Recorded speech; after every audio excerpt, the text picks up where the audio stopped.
조간 브리핑입니다. 한국경제신문은 중국에서 부동산 시장 위기가 불거진 뒤 중국을 포함한 신흥시장에서 빠져나온 자금이 미국 증시의 대형 기술주로 흘러들어갔다는 조사 결과가 나왔다고 보도했습니다. 파이낸셜 타임스의 보도에 따르면 미국 뱅크 오브 아메리카가 총 6,780억 달러, 우리 돈 약 902조 원 규모의 자산을 운용하는 펀드 매니저 258명을 대상으로 한 월간 설문조사에서 응답자 가운데 21%가 중국 주식 공매도가 가장 인기 있는 투자 전략이었다고 했습니다. 펀드 매니저들이 중국 투자를 기피하게 된 이유는 부동산 위기 때문입니다. 블룸버그 통신 집계에 따르면 지난 8월 외국인은 중국 본토 주식을 900억 위안, 약 16조 4천억 원가량 매도했는데 이는 2016년 이후 최대였습니다. 중국 증시에서 탈출한 투자금 대부분이 미국의 대형 정보기술 IT 기업으로 불려갔다는 분석입니다. 뱅크 오브 아메리카의 이번 조사에서 펀드 매니저들은 포트폴리오에서 신흥국 주식을 덜어내고 미국 주식 비중을 확대했다고 답했습니다. 응답자 가운데 55%가 빅테크 투자를 시장에서 가장 중시하는 거래라고 평가했습니다. 뱅크 오브 아메리카는 특히 신흥시장 주식에 대한 매수, 즉 롱 포지션이 급감한 데 대해 익스포저, 위험 노출 측면에서 극적인 변화라고 평가했습니다. 다음으로 경향신문은 미국 인플레이션 감축법 IRA 등의 여파로 현대차와 기아의 현지 전기차 시장 점유율이 급감했다고 보도했습니다. 국회 산업통상자원중소벤처기업위원회 소속 김회재 더불어민주당 의원에 따르면 IRA 시행 직후인 지난해 4분기 현대차와 기아의 미국 전기차 시장 점유율은 월 평균 4.4%로 집계됐습니다. IRA 시행 이전인 지난해 1월에 비해 3분의 1 수준으로 떨어진 셈입니다. 현대차와 기아의 시장 점유율이 올해 5월부터는 8%대로 회복세를 보였지만 IRA 이전 수준까지 완전히 복구되진 못하고 있습니다. IRA가 현대차와 기아의 미국 시장뿐만 아니라 세계 전기차 시장 점유율에도 영향을 준 것으로 나타났습니다.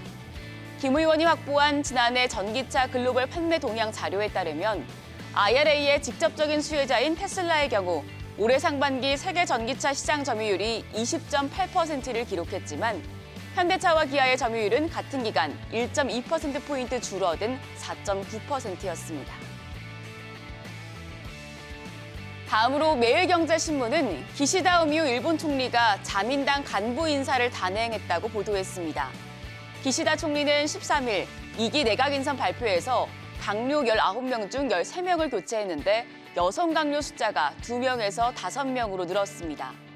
이는 주요 7개국 가운데 여성 강료 비중이 낮다는 국내외 비판을 의식한 것으로 풀이됩니다. 이로써 여성 강료 비중이 가장 높았던 2001년 고이즈미 주니치로 내각과 2014년 아베 신조 내각과 같은 수준이 됐습니다. 특히 외무상으로 발탁된 가미카와 요코 의원은 21년 만에 나온 여성 외무상으로 일본 내 대표적인 지한파 정치인으로 꼽힙니다. 한편 이번 개각에서도 자민당 내 파벌 간 균형이 맞춰졌는데 내년 9월 자민당 총재 선거에서 연임하기 위해 안정성 유지에 무게를 뒀다는 평가가 나옵니다.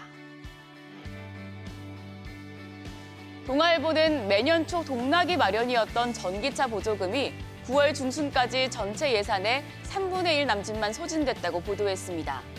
환경부 무공일차 통합 누리집에 따르면 이날 기준 각 광역자치단체가 보조금 모집 신청을 공고한 승용 전기차 수는 총 15만 9,051대였는데 실제 보조금 지급은 5만 8,676대로 예상 규모의 36.9%만 지급된 것으로 나타났습니다. 보조금 모집 대상 숫자가 많은 가장 주요 도시에서는 대전의 소진율이 19.8%로 가장 낮았고 가장 큰 규모의 모집 공고를 낸 서울 또한 36.1%만 보조금을 받았습니다. 업계에서는 경기 침체와 전기료 인상 등 차량 유지비가 커지면서 그간 급성장세를 보이던 전기차 판매 성장률에 제동이 걸린 것이란 분석이 나옵니다. 또 법인차의 경우 한 대씩만 보조금 지급 대상으로 하는 등의 지침 변화도 영향을 미친 것으로 보입니다. 마지막으로 경향신문은 최근 만기가 도래하는 100조 원대 정기 예금을 유치하기 위해 인터넷 은행들과 증권사까지 예금 유치 전쟁에 가세했다고 보도했습니다. K뱅크가 코드K 정기예금 12개월 이상 금리를 연 4%로 0.2%포인트 인상해 현존하는 예금 상품 중 최고금리 조건 없이 유일하게 기본금리가 4%대인 상품을 내놨습니다. 토스뱅크도 만기일이 아닌 가입일에 먼저 이자를 지급하는 먼저 이자 받는 정기 예금을 출시해 예금 유치에 나서고 있습니다. 증권사들도 최근 정기예금 유치를 위해 연 5%대 발행 어음을 내놓고 있습니다.